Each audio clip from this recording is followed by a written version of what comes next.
Kisah Nabi Muhammad Shallallahu Alaihi Wasallam bagian 38. Hijrah ke Habasyah.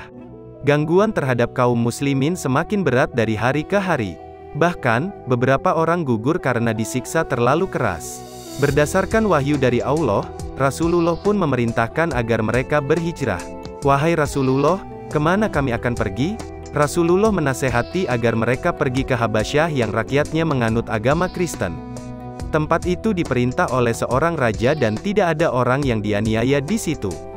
Itu bumi yang jujur, sampai nanti Allah membukakan jalan buat kita semua, demikian sabda Rasulullah. Mematuhi perintah Rasulullah, berangkatlah rombongan pertama kaum muslimin ke Habasyah pada bulan Rajab, tahun kelima kenabian. Rombongan itu terdiri atas 12 orang pria dan 4 perempuan.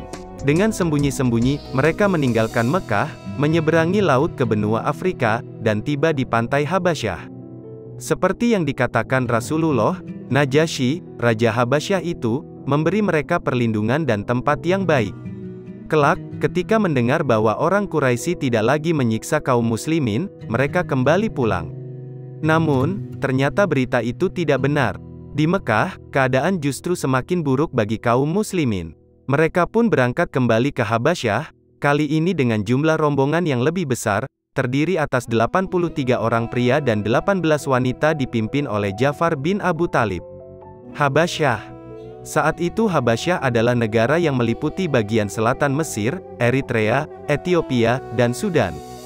Habasyah artinya persekutuan. Dahulu Habasyah bersekutu dengan kerajaan Saba atau Himyar. Kaum muslimin berangkat dari Teluk Syuaibah, sebelah selatan Jeddah. Amarah Umar. Umar bin Khattab duduk termenung di rumahnya.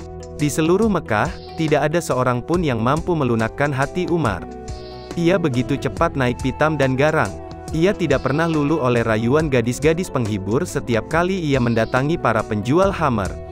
Ia tidak pula pernah terbujuk ikut bergabung dengan para pejalan malam yang suka bergerombol di pelataran rumah sambil mendengarkan para penabuh rebana. Segalanya tidak mampu melembutkan kekerasan hatinya yang suka bertindak garang dan menakutkan. Namun kini, ia tengah duduk termenung sendiri. "Hamzah, apa yang terjadi padamu? Engkau menaklukkan dan mempermalukan Abu Jahal, temanmu sendiri. Apa yang membuatmu jadi seperti ini? Bahkan, engkau berani meninggalkan agama nenek moyang kita dan bergabung dengan Muhammad.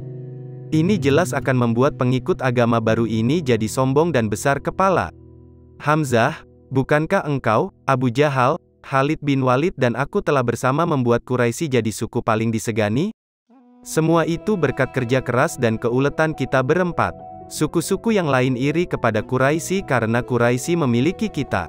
Ini semua gara-gara Muhammad. Hamzah tidak lagi mau minum-minum bersamaku. Betapa sepinya malam-malam tanpa Hamzah. Muhammad, engkau membuat pusing kepala orang-orang miskin, para budak, buruh kasar, dan para perempuan lemah. Engkau membuat mereka berani menentang para majikan. Apa yang engkau sampaikan pasti sebuah sihir.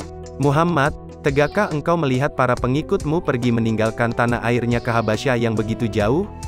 Ini benar-benar keterlaluan. Aku harus membunuh Muhammad sekarang juga. Meski aku harus berhadapan dengan Hamzah, aku akan membunuhmu dan membuat Mekah kembali seperti dulu." Setelah berpikir begitu, Umar bin Khattab mencabut pedangnya. Amarahnya dengan cepat naik ke ubun-ubun. Dengan langkah-langkah yang tidak bisa dirintangi, Umar berjalan cepat menuju Darul Arkam. Matanya mengandung api dan pedangnya membara. Tidak seorang pun bisa menghalangi Umar jika ia sudah bertekad dengan sungguh-sungguh. Duka Umar. Ummu Abdillah adalah seorang perempuan tua. Ia juga tetangga Umar bin Khattab. Setelah ia sekeluarga memeluk Islam, Umar suka mengganggunya. Padahal sebelum itu, Umar cukup hormat dan bahkan menyayanginya. Saat itu, Ummu Abdillah tengah membereskan barang-barang untuk dibawa hijrah ke Habasyah. Tiba-tiba, hatinya berdebar. Ia melihat Umar bin Khattab melangkah dengan pedang terhunus. Karena tidak ada waktu lagi untuk lari ke dalam rumah, Ummu Abdillah bersembunyi di balik barang-barangnya. Hatinya berdebar tidak karuan. Tanpa sadar, ia menahan napas ketika Umar semakin mendekat. Akan tetapi, Umar melihatnya dan berhenti. "Jadi engkau benar-benar akan berangkat, wahai Ummu Abdillah?" Ummu Abdillah keluar dari tempat persembunyiannya. Ia heran karena suara Umar tidak terdengar marah seperti biasanya. "Ya, demi Allah, engkau telah menyakitiku dan menindasku. Aku akan benar-benar pergi ke bumi Allah hingga Allah memberikan jalan keluar bagiku, sahut Ummu Abdillah. Sesaat, Umar tampak merenung, ini dia tetanggaku, mereka akan pergi juga meninggalkan Mekah.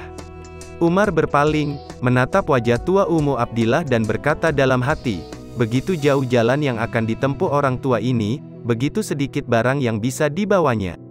Akhirnya Umar melangkah pergi sambil berkata parau, semoga Allah senantiasa menyertaimu. Ummu Abdillah terpana, belum pernah Umar berlaku selembut ini sejak mereka memeluk Islam.